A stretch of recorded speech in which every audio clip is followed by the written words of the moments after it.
Mesdames, Mesdemoiselles, Messieurs, merci de votre fidélité.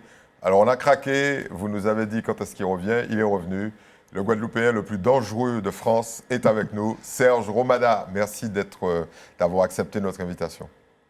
C'est plutôt moi, Eddy, qui vous remercie, hein, parce que ça fait pas très longtemps que je suis ici, quelques jours, et puis dès qu'on s'est eu au téléphone, l'idée de faire cette émission est venue, et puis j'ai trouvé ça, vraiment, je vous remercie. C'est pour moi un grand honneur d'être dans cette émission et aussi beaucoup de plaisir que j'ai à être là avec vous aujourd'hui. C'est surtout beaucoup d'émotions, puisque la dernière fois qu'on vous a interviewé, ça a déclenché des tempêtes, mais aussi énormément d'empathie vis-à-vis de vous, puisque le sujet qui nous rassemble ce soir à nouveau, c'est celui de la mémoire et c'est celui de notre existence, de nous au plus profond. Alors, il y a des gens qui ont prié, il y a des gens qui ont fait du quimbois, il y a des gens qui ont insisté pour que ce fameux mémorial national des victimes de l'esclavage ne voit pas le jour. Bon, eh bien, c'est raté. C'est raté, il va voir le jour. Et vous êtes là pour nous en parler, mais évidemment, on va parler d'autres sujets. Mais allons commencer par vous. Si je vous pose la question stupide, qui est Serge Romana pour tous les jeunes qui ne vous connaissent pas, et tous les gens qui ne vous connaissent pas, vous diriez quoi? Je suis guadeloupéen. Je suis un descendant d'esclaves. En disant descendant d'esclaves, ce n'est pas une définition généalogique, c'est que je viens d'une société construite dans l'esclavage. Ouais. Mon nom même a été donné le 14 septembre 1848 à ma grande aïeule, Juliette, dont le matricule d'esclave était 5322. Et elle venait avec son petit garçon lors de la grande opération que, en général, on ne connaît pas dans nos pays, qu'on appelle la grande nomination, puisque les gens n'avaient pas de nom de famille. Ils avaient juste un prénom. Ils avaient un prénom. Et puis, à partir de 1939, ils avaient un matricule. Et elle venait avec son petit enfant, Volant Charles, qui était né en décembre 1846. Donc, il avait 2 ans. Qui avait 2 ans, ouais. Voilà, 2 ans. Mais esclave? Oui, bien sûr. Esclave, oui, forcément. J'ai d'ailleurs son acte de naissance sur les registres d'esclaves. Ouais. Et donc, ce petit garçon, Volant Charles, c'est le père de mon grand-père. Mais mes parents ne m'ont pas expliqué ça, ils ne savaient pas ça. Mais aujourd'hui, et je vous le dis à vous, je le dis aux téléspectateurs, je suis aujourd'hui capable de raconter l'histoire de ma famille. Et ça, pour vous, c'est fondamental. Vous savez, il y a ce qui est une particularité des humains, c'est qu'ils ont un cerveau. Et que le cerveau humain a une particularité, c'est qu'il est capable de mémoriser, de se souvenir des choses. Ce qui permet à l'humain de créer l'humanité, c'est-à-dire que les générations transmettent à d'autres générations ce qu'elles ont fait. Et ce qui caractérise les humains, justement, c'est de rester liés, en fait, aux générations précédentes. Sinon, ça veut dire que la vie n'a pas de sens, en fait. Ouais. Et ça, les autres animaux ne peuvent pas faire ça, parce qu'ils n'ont pas cette capacité. Donc, la question de la mémoire est une question qui caractérise toutes les sociétés humaines. Vous dites, dans plusieurs textes, vous dites, si on n'a pas cette filiation, si on ne sait pas d'où on vient, on va errer. Bien sûr. C'est ce qui se passe lorsque vous êtes membre d'une famille, que vous ne connaissez pas vos parents. Donc, vous avez beaucoup de difficultés à être stable dans la vie. Ouais. C'est un gros avantage d'un individu qui a une famille, qui a un père, qui a une mère, qui a veillé sur lui pendant son parcours, qui a aussi ses grands-parents, qui est capable donc de se référer à son histoire familiale, quelle qu'elle soit, qu'elle ait été difficile, mais s'il a des parents aimants, eh bien, il va se souvenir de ses parents, il va raconter à ses enfants l'histoire de ses parents, et donc il pourra éduquer véritablement et préparer ses enfants à l'avenir. Alors, restons quand même dans le portrait, on va revenir sur cette thématique-là qui est centrale. Vous êtes médecin, vous êtes professeur, et puis vous avez commencé, on va dire, sans enthousiasme particulier, on est bien d'accord, marqué par un drame familial. Vous avez commencé des études de médecine et puis finalement spécialisé en pédiatrie. Et puis il y a un médecin qui vous a chopé, qui vous a dit, mon petit, va faire des études en matière génétique. Et aujourd'hui, vous êtes un généticien, vous n'êtes plus vraiment un pédiatre, mais vous vous occupez des maladies rares des enfants. Alors en fait, l'histoire est la suivante. Lorsque j'ai commencé des études, je suis tombé en fait dans une association qu'on appelle l'AGEG, l'Association Générale des Étudiants Guadeloupéens, association indépendantiste. Ouais. Et donc j'ai passé beaucoup de temps de ma vie à militer. Au lieu de faire des études. Au lieu de faire des études. Ouais. Et lorsque je suis revenu en Guadeloupe en 1981, j'ai rencontré effectivement Camille Berchel. Et il y a quelque chose que j'ai compris. Quelque chose que j'ai compris le fait que un pays indépendant ne peut pas ne pas avoir des cadres de très haut niveau. Et que la plupart des personnes qui étaient, dans ma vision de l'époque, qui étaient des médecins qui venaient de métropole. Et je me disais que je devais être, si moi j'étais pour l'indépendance de la Guadeloupe, je devais être le meilleur. Je devais être très très très bon. Ouais. Et donc, à ce moment-là, je me suis mis à faire vraiment de la pédiatrie. Alors, pendant que j'avais mes activités militantes de coups de main dans la campagne, de travail avec les paysans, puisque c'était un travail que le mouvement indépendantiste guadeloupéen développait. Et même des tentatives, au-delà du coup de main, de coup de feu peut-être, hein? C'est prescrit. C'est prescrit, on n'en parle pas, mais vous avez failli basculer dans la révolte armée. C'était le mouvement indépendantiste, c'était à ce moment-là, c'était ça. Mais en même temps, je savais qu'il fallait que je sois un très très bon cadre technique. Donc je revenais la nuit, même si je n'étais pas de garde, je revenais pour apprendre des gestes techniques.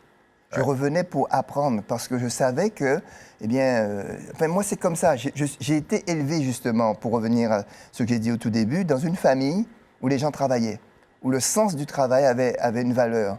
Et donc, tout naturellement, je l'ai appliqué à ma propre vie. Ouais. Donc, je revenais la nuit, et pour ne pas le citer, je ne peux pas ne pas le citer, c'est le professeur Camille Berchel, grand pédiatre devant l'Éternel, qui m'a donné le goût de la pédiatrie, qui m'a appris la pédiatrie. Et disons qu'à un moment, j'avais l'habitude de dire que je réanimais les enfants les yeux fermés. Parce que je travaillais beaucoup. Je travaillais beaucoup. Alors j'insiste parce que derrière, vous allez vers la génétique. Et puis, à un moment donné, je lis, et vous vous passionnez pour la génétique, mais également pour tout ce qui touche au cerveau.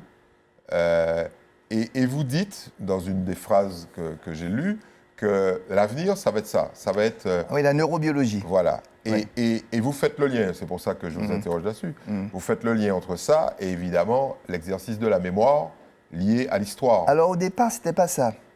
Je pense que ce qui relie ma passion pour la génétique et la passion pour les questions mémorielles, c'est que je suis quelqu'un qui cherche toujours le sens des choses. Ouais, le sens de la vie. Le sens de la vie. Donc la génétique m'a donné la possibilité de répondre à des questions. Comment la vie est apparue? Comment elle s'est développée? Comment un enfant fait pour se développer dans le ventre de sa maman? Quel est le programme génétique qui permet à un embryon de se développer? Ça me passionne, ça m'a toujours passionné. Depuis petit, je suis quelqu'un de curieux, donc ça m'a passionné. Mais j'ai rapidement aussi été passionné par quel est le sens de notre existence en tant que groupe, les Guadeloupéens, les Martiniquais, sur cette terre. Qu'est-ce qui fait ce que nous sommes là actuellement? Parce qu'on est parti, il faut quand même le rappeler, on est né d'un crime contre l'humanité.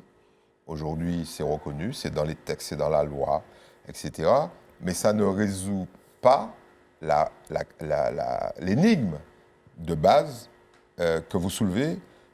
Mais qu'est-ce qu'on va devenir si on n'a pas ce lien avec le passé? En fait, il y a plusieurs choses. On a un petit groupe dans les années 1973, et bien guidé par mon épouse, Lisiane Roll-Romana, qui est... c'est le potomitan. Hein. C'est le potomitan et c'est surtout... Vous avez dit c'est la personne la plus intelligente que je connaisse. Non, c'est vrai, c'est-à-dire c'est elle l'esprit. Ouais. Moi, je suis le cœur et l'énergie. Elle, c'est l'esprit, en fait, du combat. Et elle nous a fait comprendre une chose très simple, qui est compliquée, mais en même temps simple. Nous avons été fabriqués dans l'esclavage. Il faut bien comprendre Le ça. moule, c'est l'esclavage. Mais oui, nous avons été fabriqués. Un exemple très simple. Sur l'un des documents qui parle de ma grand-mère, Juliette, dont j'ai parlé, c'est un document de mariage.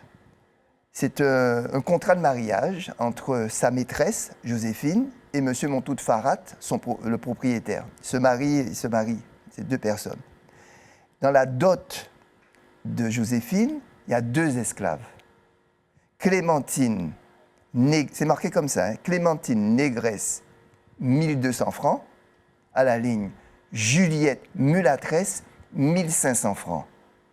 Déjà. Donc vous voyez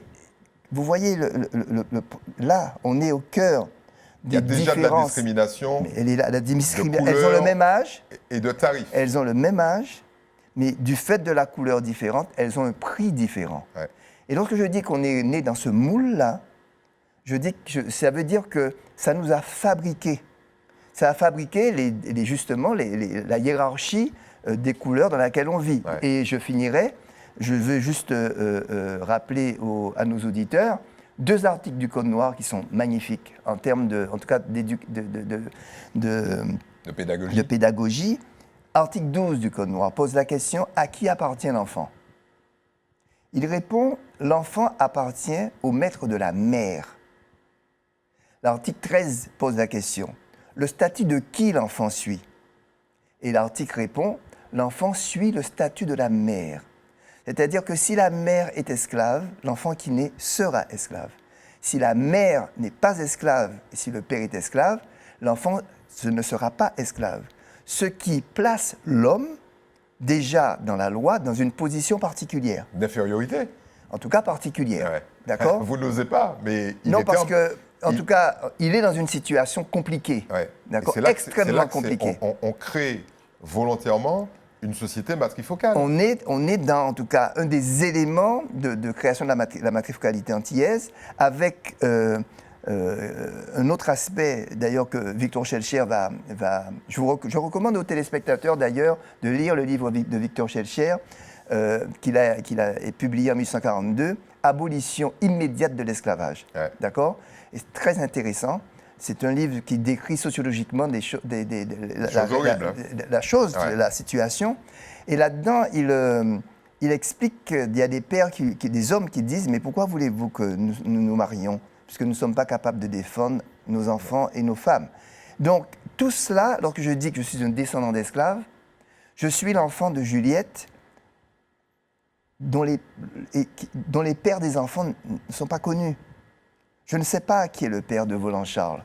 Je ne sais pas non plus qui est le père de Fuchien ou de Pauline, qui sont les enfants qu'elle aura après. Nous sommes dans cette société. Et il faut bien que nos téléspectateurs comprennent que lorsque je dis que je suis un descendant d'esclaves, je dis simplement que je suis le produit, je suis la fabrication, j'appartiens à un groupe humain qui a été fabriqué dans cette catastrophe.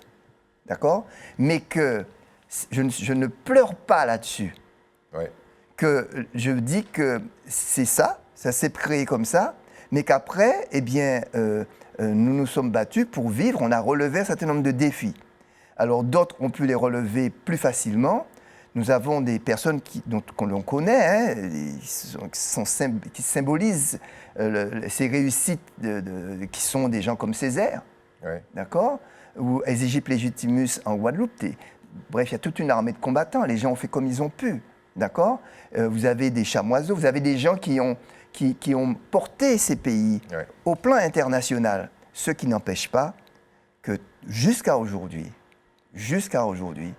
nos pays ont de grandes difficultés. Et l'une des difficultés majeures, c'est la famille.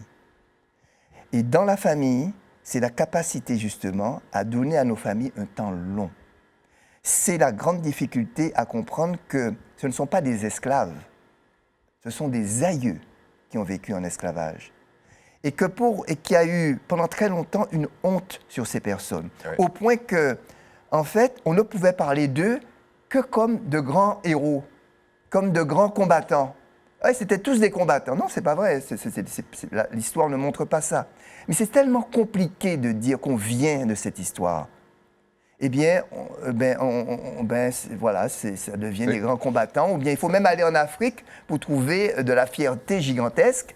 Alors que non, ce sont des personnes dont l'humanité a été attaquée, mais qui ont résisté par le fait d'avoir des enfants, de les élever, de faire comme elles pouvaient. C'est en cela qu'elles ont de l'humanité. Et ce qu'on a voulu faire quelques-uns au départ, et je pense beaucoup à une association martiniquaise qui s'appelle la Marichfa, qui ce sont des personnes à qui on n'a rien demandé. Aucun politique ne leur a dit d'aller faire ce qu'ils ont fait. Mais pendant 30 ans, ils ont été dans les archives, ils ont recopié pour les Martiniquais le nom de leurs aïeux pour les mettre à leur disposition. Et ceci nous a permis aujourd'hui d'avoir recueilli, ça a été compliqué, hein, ça a pris 30 ans, le nom à peu près de 215 000 personnes en Guadeloupe, en Martinique, en Guyane, à La Réunion et à Saint-Martin, et de dire qu'est-ce qu'on peut faire pour des aïeux qui ont vécu l'esclavage? Quelle est la meilleure idée qu'on peut avoir pour respecter ces personnes? Sachant une chose, que les morts ne meurent pas lorsqu'on les met dans les tombes. Les morts meurent lorsque vous les oubliez. Quand on oublie leur nom. On oublie leur nom. Et donc, nous avons voulu mettre ces noms en valeur. D'où le projet du Mémorial national des victimes de l'esclavage. Alors, on reviendra sur un certain nombre de positions philosophiques que vous avez et qui détonnent dans le paysage, puisque je sais. Vous savez qu'il y a des statues qui ont été explosées, il y a un retour à l'Afrique qui est proposé, toute une série de thématiques. On reviendra dessus dans la seconde partie de cette émission, mais parlons du Mémorial national des victimes de l'esclavage. En fait, tout ça, ça part de la réflexion que vous menez sur l'importance fondamentale de la filiation. Nous ne sommes rien si nous ne savons pas d'où nous venons. Non. Ça, c'est fondamental. Mais tout ça, ça part d'une marche qui est organisée le 23 mai 1998. Et donc, vous lancez ça, ouais. Et tous les gens qui sont autour de vous disent « Ouais, non, mais bon, Romana, pas gagné personne. » Mais même moi aussi. Même vous. Ben il y a oui, 40 000 personnes, descendants d'esclaves, donc des Martiniquais, en grande majorité. des Guyanais, en très grande majorité. des Guadeloupéens, etc., qui marchent avec vous. Ouais. Alors, si mes silencieusement. Ah, voilà. Si mes souvenirs sont bons, c'est une marche silencieuse.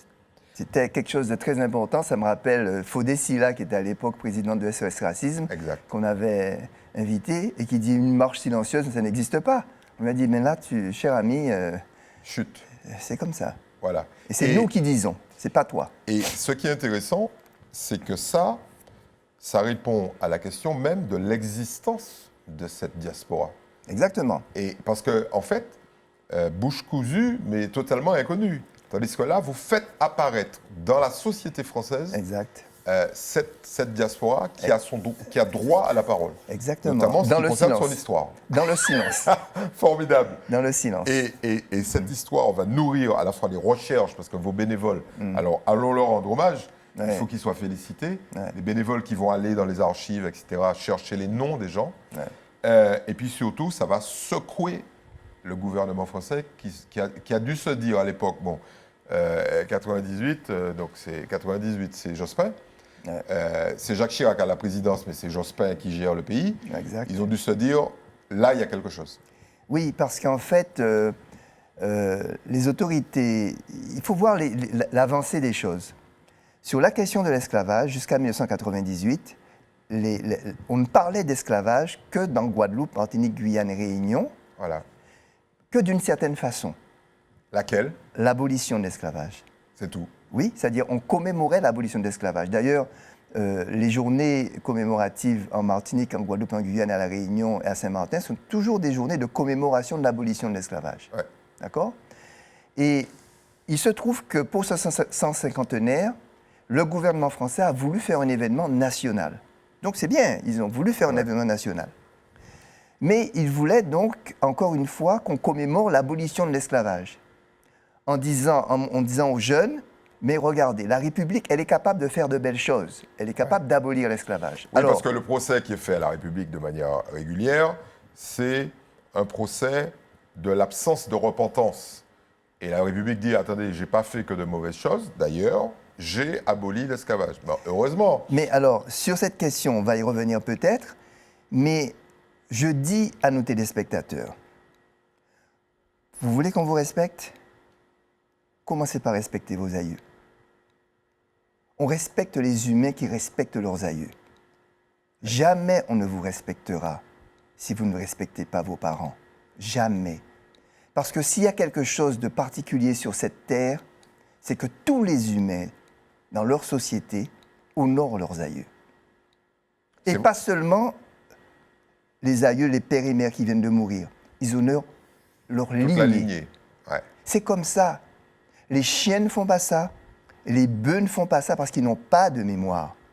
Mais nous, le sens de la vie veut qu'on honore nos parents. Parce que vous imaginez, vous, que vos enfants ne vont pas vous honorer. Ça devient impossible. Ça veut dire, mais à quoi sert la vie?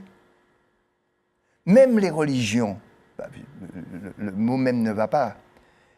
Les religions aussi, comme les laïcs, il faut honorer les parents. Si vous prenez par exemple, et je le dis pour tous nos amis, je pense qu'il y a des chrétiens qui regardent cette émission politiquement incorrecte, donc je suis dans l'incorrection par rapport aux laïcs.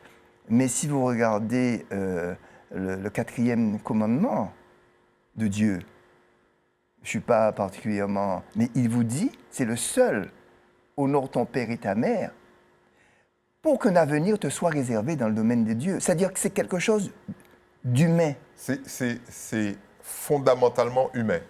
Ça définit, c'est une des définitions des humains.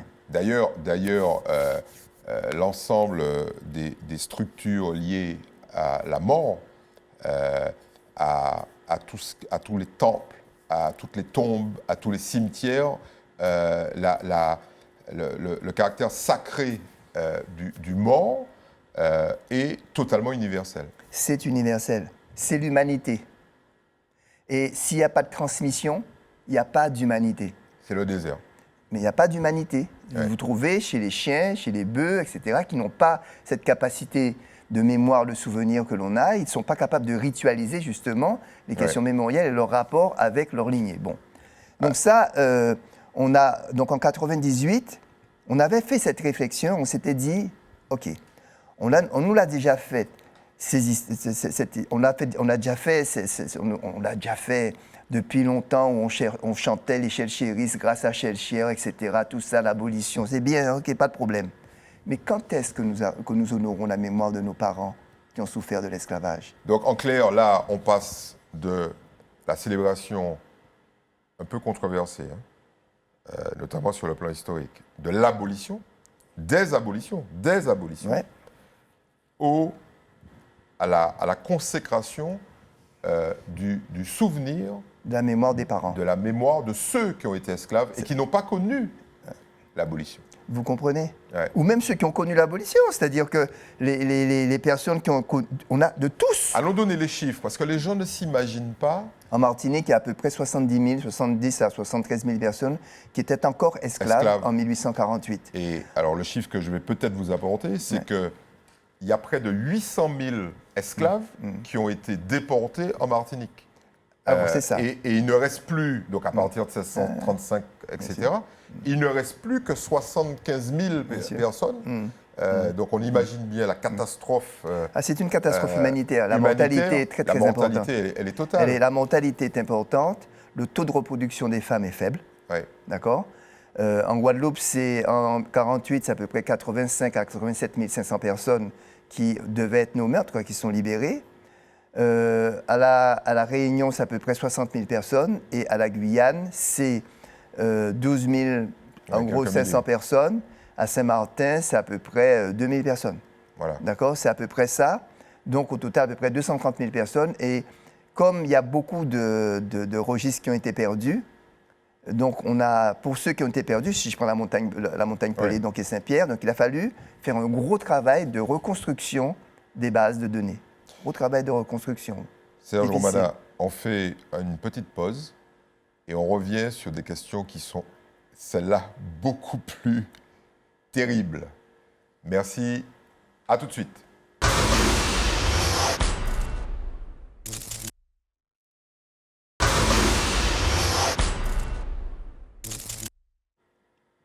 Je sais que ça vous passionne. Je sais que vous êtes déjà allé chercher la Bible pour voir si le 4e commandement est conforme à ce que vient de dire Serge Romana.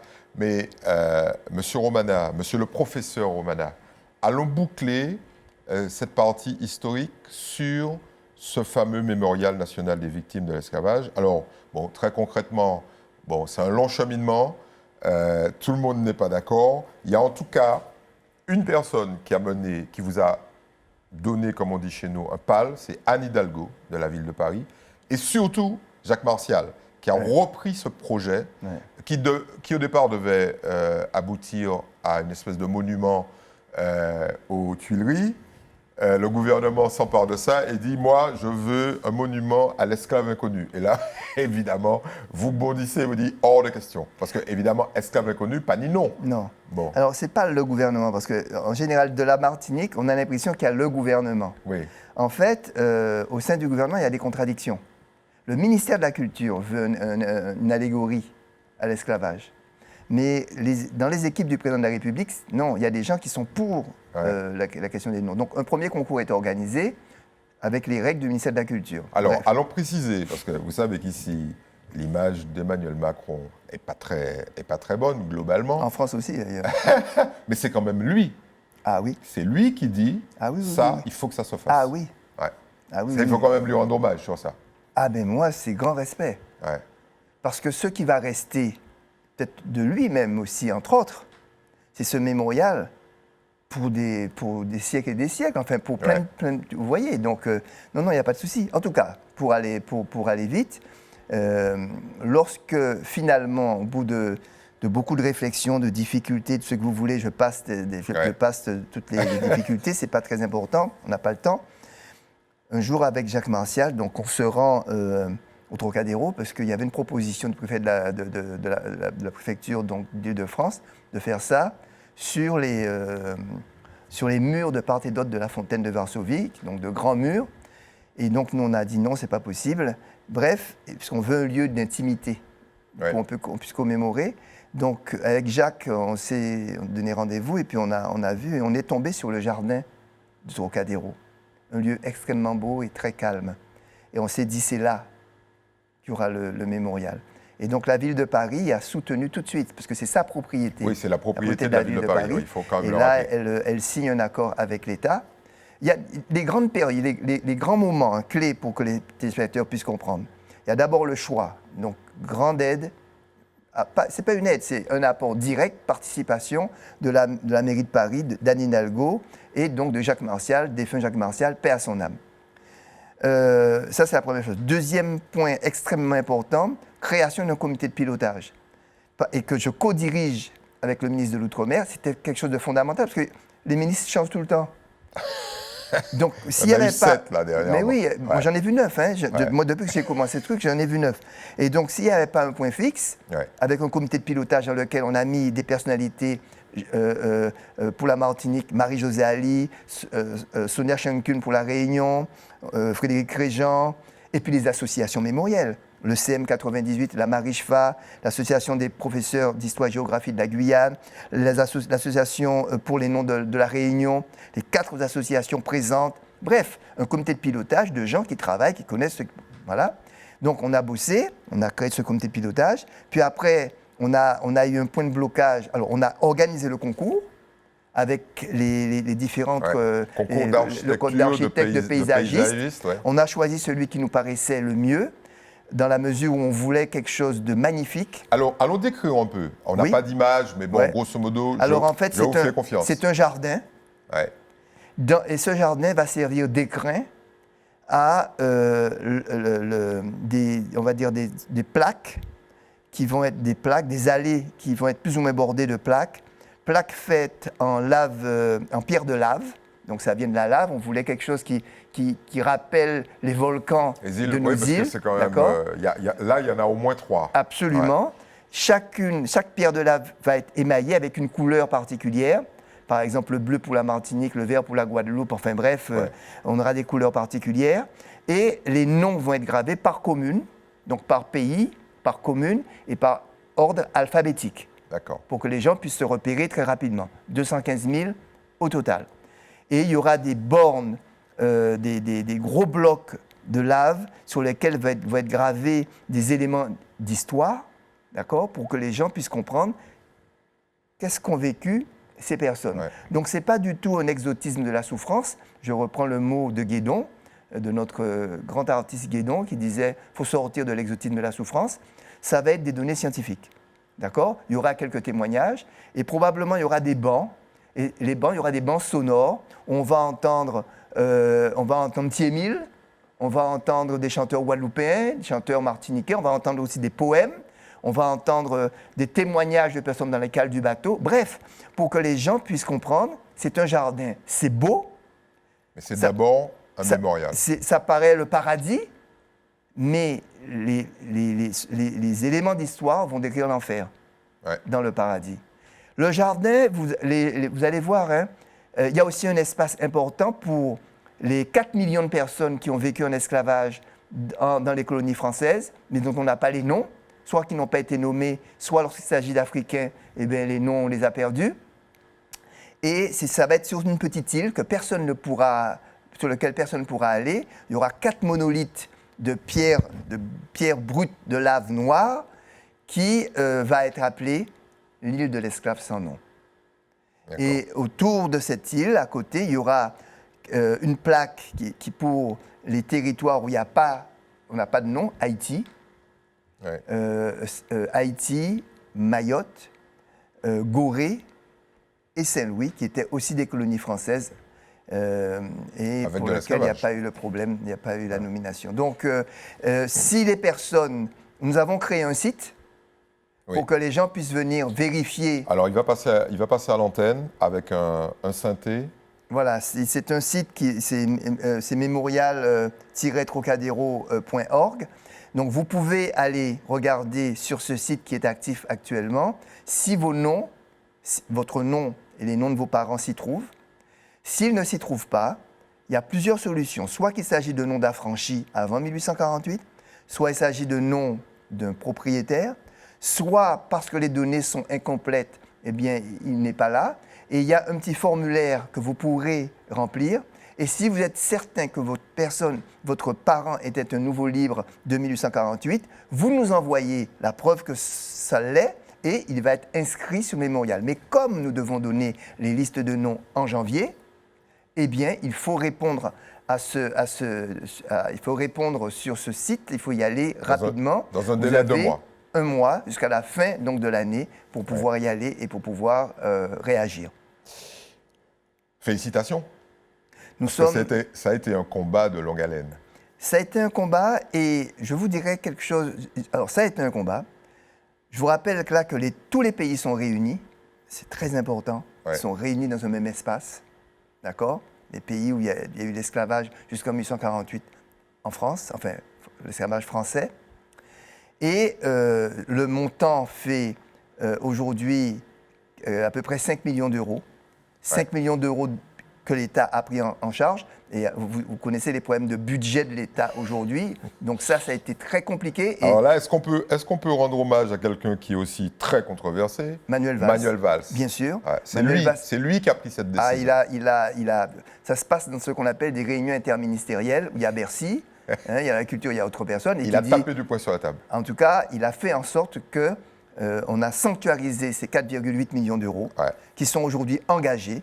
Donc, le contrat avec les maîtres d'œuvre s'est engagé. Donc là, ça ne va plus revenir. Mais pour qu'on puisse avoir l'ensemble des options, il nous faut 1 million d'euros, plus de 1,5 million d'euros. Et nous avons entamé une campagne de mécénat, là, actuellement. Et ce que je suis en train de voir, c'est que vous aurez le tissu industriel de la Martinique, de la Guadeloupe, de la Guyane, de la Réunion, plus également des personnes en France hexagonale qui vont également mettre de l'argent. Et ça, c'est magnifique parce qu'on voit que ce mémorial rassemble les gens. Ça, c'est important. Il y a Il y a une question qui revient alors, moi, j'ai passé quelques coups de fil sur ce sujet hautement, comment dirais-je, sensible. Il y a des gens qui nous disent, c'est bien joli, Monsieur Romana, mais pourquoi ce mémorial ne fait pas cas de la présence dans chacun des pays de mémorial? Parce que c'est terrible, c'est-à-dire que le type qui veut voir ce mémorial, il est obligé de prendre l'avion. C'est une question qui est extrêmement importante. En 2011, lorsque l'idée du mémorial a germé dans nos esprits, nous avons en Guadeloupe signé une convention avec le Conseil régional de Guadeloupe, Ouais. de façon à ce qu'un mémorial de ce type existe au Mémorial Act. Nous sommes en 2025, 14 ans plus tard. Il n'y a rien. Non. Donc, je veux bien, hein, mais il est évident que chaque pays doit avoir Mais son c'est mémorial. là qu'on est tenté de faire le procès des politiques, en disant, mais messieurs, ce qui vous revient de manière spontanée, naturelle, cette espèce d'inscription dans la vérité, parce que c'est aussi ça. Bien sûr. Vous savez évidemment qu'ici, l'esclavage, jusqu'il n'y a pas très longtemps, c'était le sujet tabou numéro 1. Ouais. C'était l'abolition, comme à Paris. Est-ce que ce soir, vous seriez prêt à vous adresser à eux directement? Demain, tout de suite. Allez-y. D'ailleurs, je ne fais que ça. Et mon ami Christian Raffa, qui est le maire de Saint-Pierre, m'a sollicité il y a 2 ans de ça pour faire en sorte qu'il y ait un mémorial des Pierrotins à Saint-Pierre. Il a même créé un comité scientifique, un comité de pilotage dans lequel je suis. Théoriquement, il devrait être inauguré. Mais cette question, je crois qu'on avait fait, je vous en avais parlé d'ailleurs, pour que ça puisse arriver à la tête même de la CTM. La CTM, parce que pour moi, c'est une opération fondamentale. Mais on va pas mettre un mémorial dans chaque commune. On ne va pas diviser encore les Martiniquais. Pour moi, il faut un mémorial national. Je crains que la Réunion ne double tout le monde. Ne l'ait avant tout le monde. Ouais. Alors la Guadeloupe veut peut-être le faire aussi, mais je pense que... C'est si compliqué que ça. Je ne sais pas pourquoi, parce que les noms sont là. On a les noms, on a des espaces à ne plus savoir quoi faire. Les noms sont là. On met des murs de béton, on met du marbre dessus, on grave et c'est fini. Les noms sont là. Et je pense que... pourquoi en fait... Pourquoi ils ne veulent pas? Je ne sais pas, parce que je n'ai pas discuté avec eux, mais je pense plutôt... Je dirais ça différemment. Je dirais que pourquoi il y a eu cette demande, ce projet qui est né en région parisienne. C'est la diaspora. Oui, pourquoi? Parce que la diaspora, elle est confrontée à l'altérité, elle est confrontée à l'existence d'autres peuples. Et elle a voulu très rapidement dire « j'existe ». J'existe, oui. Et pour dire « j'existe » et pour prouver que vous existez par rapport à votre histoire. Si vous avez honte de votre histoire, vous ne pourrez pas exister par rapport à votre histoire. Donc, le comité marche du 23 mai, après la marche de 98, a effectué un travail de mémoire et un travail d'histoire au sein de la communauté. Mais n'oubliez pas que ce travail de recherche a été fait localement aussi par des associations. Mais il a été fait non pas dans un cadre d'un travail mémoriel, de mouvement mémoriel. Ouais. Il a été fait, et ça vous pourrez interroger Alex Bourdon de la Marichfa, plutôt dans un cadre historique. C'est-à-dire on fait l'histoire, on rapporte, etc. Honore vraiment beaucoup de respect pour eux parce que personne ne leur avait demandé. Nous, on était dans un mouvement large. C'est 40 000 personnes la marche. C'est-à-dire on est dans un mouvement où justement on est obligé de faire un travail de mémoire et d'histoire pour faire comprendre à la société française que nous existons en tant que tels. Donc vous voyez, c'est un peu différent. Donc c'est un travail de masse qui a été fait. Nous avons impacté en fait le mouvement la ligne mémorielle du gouvernement français. Nous avons fait effraction au sein de la République française. Bousculé. Nous avons fait en sorte que la loi a changé. Puisque la loi aujourd'hui qui fait qu'il y a le 22 mai, le 27, le 10, le 20 décembre à La Réunion, c'est une loi qui est la loi Pierre Mauroy du 30 juin 1983, qui était la loi pour commémorer l'abolition de l'esclavage. Sur l'abolition. Nous l'avons, après ma fameuse grève de la faim, rappelons quand même, parce qu'il y a des petits jeunes qui débarquent, que un jour, vous vous êtes quasiment enchaîné au Palais du Luxembourg. Pas enchaîné. Non, je plaisante. Et puis vous avez fait une grève de la faim. Oui. Alors les types ont dit, mon Dieu, si Roman a mola, nous oui. C'est pas Donc- ça. Non. Je ne pense pas que Non, ça mais soit vous, ça. vous êtes beau en termes de communication. Non, hein. mais Parce c'est- que aller faire une grève de la faim devant le Palais du Luxembourg, surtout que les sénateurs, c'est des types plutôt âgés et plutôt sensibles. Ils Mais n'ont non, pas mais- du tout aimé ça. On n'avait pas le choix. C'est-à-dire qu'en fait, ils allaient éliminer le 23 mai Voilà. sans en discuter avec nous. Et moi, je ne supportais pas ça. Et je n'allais pas faire une énième manifestation. Donc, on a dit, bon, OK, voilà. Donc, il y a une grève de la faim qui a duré 6 jours. Bref, peu Et importe. ils vous ont écouté. Et puis, ils nous sont venus et on a modifié la loi.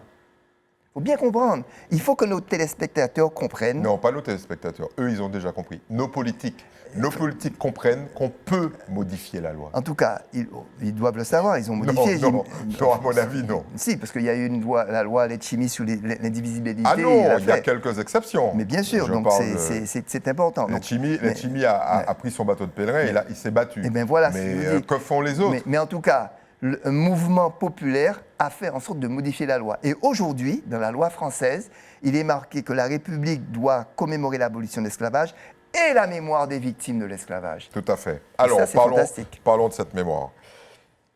Ici, quand on fait l'analyse des publications, bien évidemment, on a toujours cette impression d'une espèce de réécriture de l'histoire en défaveur de cette partie que vous appelez un cauchemar, l'enfer, l'esclavage.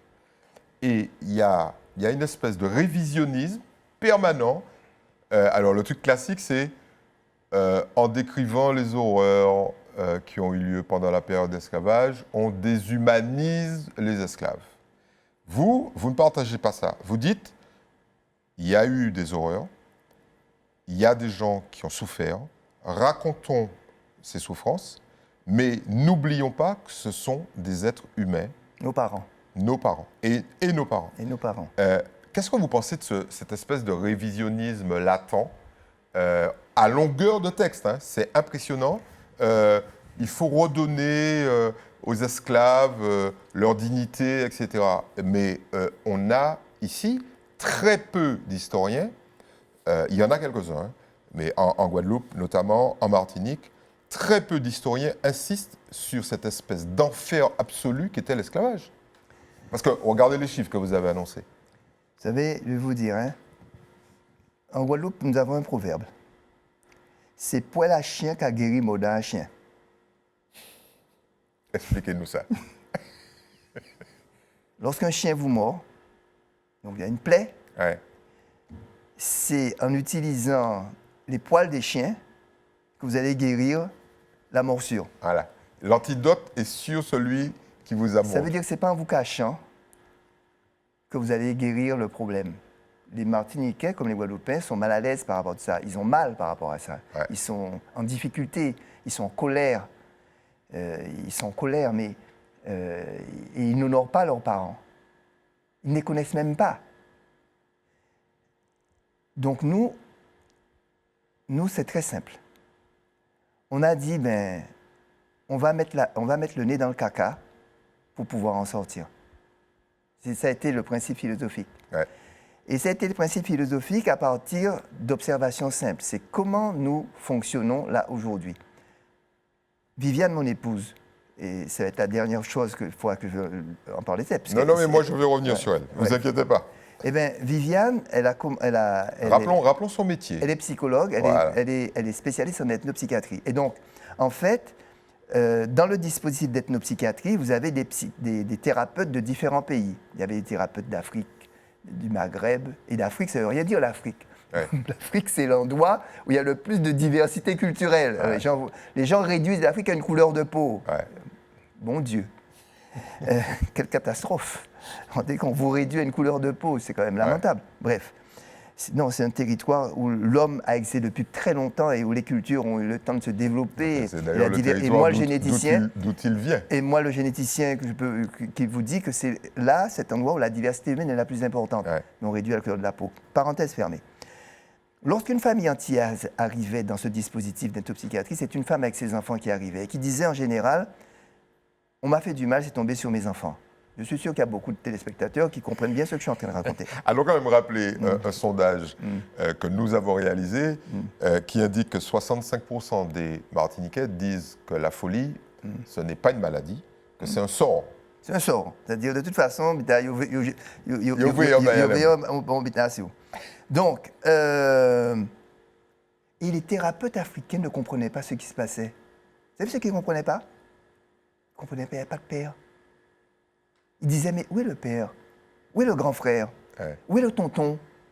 La femme était toute seule avec ses enfants. Donc le prof de Viviane a dit, il y a un truc qui ne va pas là, fais ta thèse là-dessus. Ouais.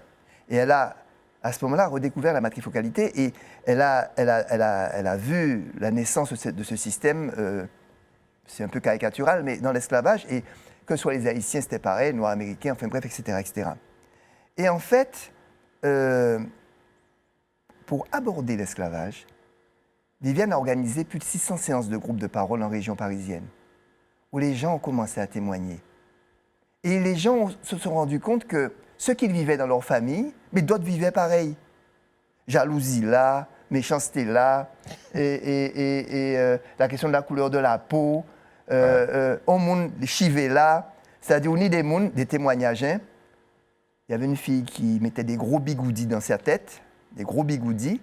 Elle sortait de à une heure précise, parce que Téni Yon n'était qu'à passer, et elle ne pouvait mettre que des petits bigoudis. Juste pour lui montrer. Montrer qu'elle dit, Téni plus grand chivier. C'est-à-dire, en fait, les divisions issues d'un système dramatique, construit dans la division des individus les uns par rapport aux autres. Mais c'est à partir de cela qu'on a été fort, parce qu'on était capable de voir en face les problèmes qu'on avait à régler. Et au contraire, ce n'est pas en fuyant cela qu'on sort fort des choses. En rejetant cet héritage-là et en partant aller chercher ailleurs. Et en ne comprenant pas comment nous fonctionnons. Ouais. Aujourd'hui même. C'est ça le truc. Alors, allons aboutir à l'analyse, dans l'analyse, à cette période qui est terrible, parce que là, on parle de l'affranchissement, entre guillemets. Oui. Puis, derrière, la libération. Il y a des gens qui disent ça, la libération. De toute façon, au bout, il y a la nomination. Ah oui, c'est la nomination qui crée ce fameux départ. Mais qu'est-ce que vous pensez de ces thèses qui commencent à monter en disant le fait d'avoir obligé les anciennes victimes et les anciens bourreaux, entre guillemets, bien évidemment, à vivre ensemble sur le même territoire. Le lundi, c'était maître esclave et le mardi, c'était tout le monde à égalité. Est-ce que c'est ça, sans évidemment en parler, sans traiter, est-ce que ça n'a pas rajouté une couche au désordre? En tout cas, ce qui est certain, c'est que après l'abolition de l'esclavage, il faut imaginer que des gens sortant d'une abomination ne sont pas bien. Ah oui. Que c'est un peu compliqué, d'accord? Que lorsque les gens sont sortis de la Shoah, ils n'étaient pas bien non plus. Que vous avez eu des psys qui ont pris en considération les enfants de ces personnes qui rêvaient, qui étaient mal, d'accord? Et ceci ne s'est pas fait chez nous. Il n'y a pas eu du tout... Mais ça, il n'y a pas eu de réparation, il n'y a pas eu de prise en charge. Écoutez, de toute façon, il n'y avait pas de psy à l'époque. Ouais. Il n'y avait personne pour analyser cela. C'est maintenant qu'on analyse cela. À la limite, je voudrais dire que s'il y a aujourd'hui une politique de réparation qu'il faudrait faire, ce n'est pas de donner de l'argent aux gens, hein, pour moi. Ouais. C'est par exemple de dire que s'il y a une politique familiale, il faut tenir compte de la matrifocalité antillaise. Il faut tenir compte de ce qui est hérité de cette période. Tout à fait. Vous voyez ? L'absence du père. Il faut tenir compte, il faut être capable d'analyser la situation. Parce que quand au fond, qu'est-ce que nous souhaitons ? Nous souhaitons vivre beaucoup mieux. C'est ce que nous souhaitons. Et pour vivre mieux, il faut comprendre pourquoi à tel endroit on dysfonctionne. Il faut comprendre quels sont les défis que nous avons à relever. Mais si vous ne les savez pas, et si vous niez que l'esclavage a été si vous prenez l'expression crime contre l'humanité comme un drapeau politique, et que vous ne comprenez pas en quoi ça a été un crime contre l'humanité, si vous ne comprenez pas comment on détruit des individus, je vais vous raconter une histoire invraisemblable. Il y a eu un mythe de l'empoisonnement, que les esclaves empoisonnaient. Personne n'a été capable de démontrer ça, mais les maîtres avaient une telle terreur de ça qu'ils désignaient, parce qu'il y avait des épizooties, c'est-à-dire des animaux qui mouraient, donc on disait il y a eu un empoisonnement, on torturait des gens devant la foule entière parce qu'on disait qu'ils avaient empoisonné. Ouais. Comment voulez-vous que des gens, comment voulez-vous qu'ils sortent de ça comme ça, indemnes? Et puis, ce que je crois qu'on ne comprend pas, puisqu'on critique beaucoup la République française, lorsqu'il y a eu l'abolition de l'esclavage, en 1848, il n'y a pas eu de révolution anti-esclavagiste. Il y a eu une révolte qui a précipité le décret d'abolition et qui a culminé le 22 mai. Contrairement à ce qui s'est passé en Haïti. Non, en Haïti, il y Là, a eu une révolution. Ouais. Ça n'a rien à voir. Ouais. S'il y avait une révolution anti-esclavagiste en Martinique, les terres des propriétaires seraient revenues, comme en Haïti, aux descendants d'esclaves. Bon. Et pour vraiment montrer qu'il n'y a pas eu de révolution, lorsque la République est tombée en 1852 avec l'instauration de Louis-Napoléon Bonaparte, le Second Empire. Voilà. Qu'est-ce qui s'est passé en Martinique? L'arrêté Guédon a été pris. Pendant 20 ans, l'arrêté Guédon, que Schellcher qualifiait d'attentat contre les individus, contre l'homme, a remis les gens dans une situation de quasi-esclavage. Quasi-esclavage, l'arrêté Guédon en Martinique, l'arrêté Husson en Guadeloupe.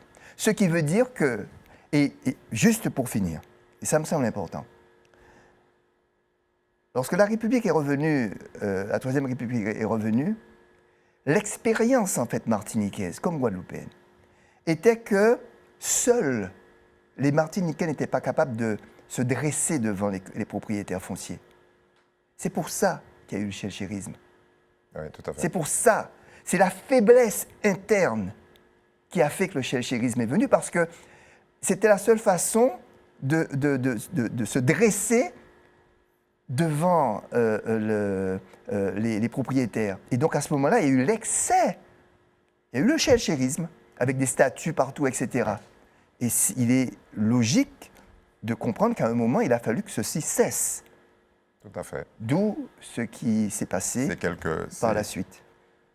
De toute façon, je pense que le numéro 3 de notre film, de notre feuilleton, aura lieu dans quelques mois, puisque vous allez revenir. Je reviens dans quelques jours. Oui, mais vous inquiétez pas. Oui.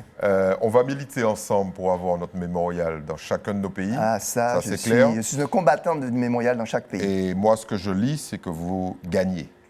Et c'est ça qui est génial. Serge Romana, merci d'avoir accepté notre invitation. Merci de m'avoir invité. Je suis sûr que ça va encore secouer le Landerneau. Et nous vous disons à la semaine prochaine.